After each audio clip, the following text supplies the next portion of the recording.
कुरुआ पंचायत कल्याण मंडपठारे पंचायत स्तरीय सचेतनता शिविर अनुष्ठित हो जाइछि। प्रथमे अतिथि द्वारा माँ माहेश्वरी ठारे दीप प्रज्वलन करा जाइथिला। सभा कार्य आरंभ रे अतिथि माननकु फूल तोड़ा और उपढौकन दे सम्मानित करा जाइथिला। परे सांस्कृतिक कार्यक्रम आरंभ होइतिला। सांस्कृतिक कार्यक्रम रे करमसानी, कीर्तन, मेलोडी प्रोग्राम एवं बरगड़र डांस ग्रुप झियो माननक द्वारा परिवेषण होइतिला।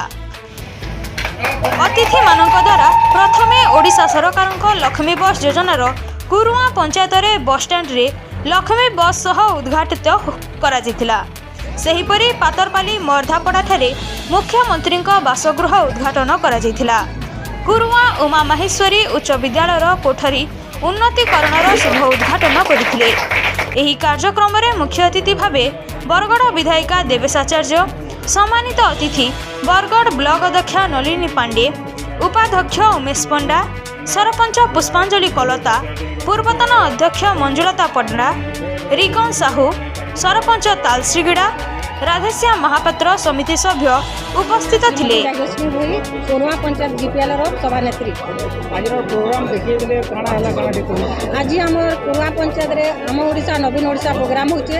से आमर विधायक महोदय, चेयरमैन महोदय, आमर सरपंच तथा आमर कुरुआ पंचायत समस्त माने पब्लिक आसिक उपस्थित अच्छु।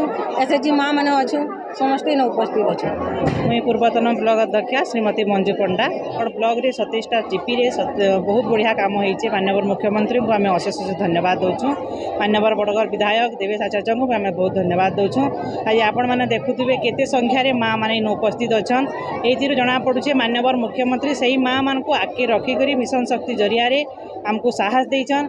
आज आम घर करण रोलु। आज आम बाहर के बाहरिक मिशन शक्ति जरिया समस्ते मिसिकी किसी निजर हाथे काम करी एसएचजी रु एसएमई हेबार तो आम काम करी समस्त सांगे अच्छु। माननीय मुख्यमंत्री को धन्यवाद। से देवेश आचार्य आम बरगड़ विधायक को भी बहुत बहुत धन्यवाद।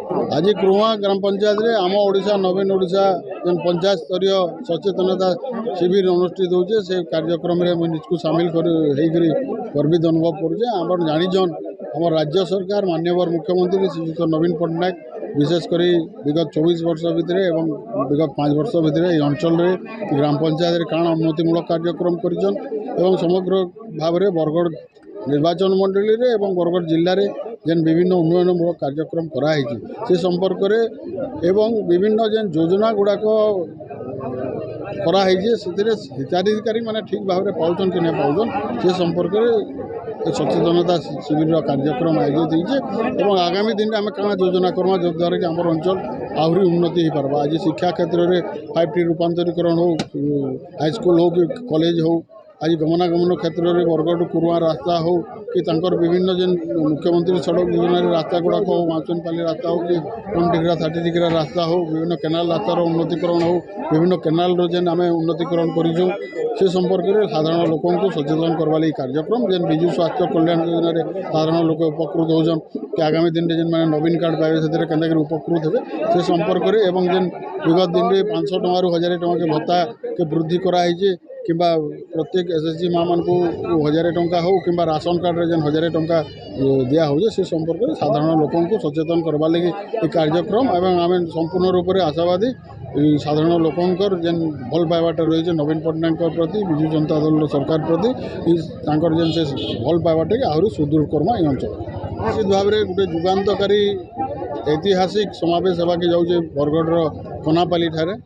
तो माननीय मुख्यमंत्री विशेषकर जलसेचन सुविधा के सुदृढ़ करवार लगी गंगाधर मेहर जलसेचन प्रकल्प के इनागुरेट करेंगे और तार संगे संगे बहुत प्रतीक्षित आम अंचल दीर्घ दिन दाबी जेनटा रही कैंसर हॉस्पिटल सेटा भी उद्घाटित होगा जाऊे और तार संगे संगे विभिन्न मुख्यमंत्री सड़क योजना हो, विजु सेतु कार्यक्रम हो कि बरगड़ जिला मुख्य स्टेडियम प्लेग्राउंड हो विभिन्न कार्यक्रम माननीय मुख्यमंत्री आसुचन। मुझे निवेदन करी समस्त से कोनापाली समावेश में समस्ते बहु संख्यार योगदान एवं जेन बरगड़ जिला लगी बरगड़ लगी एतकी बड़ व्यापक मात्रा रे पैकेज जानिक माननीय मुख्यमंत्री उद्घाटन करवा के जाऊन से समस्ते स्वागत कर।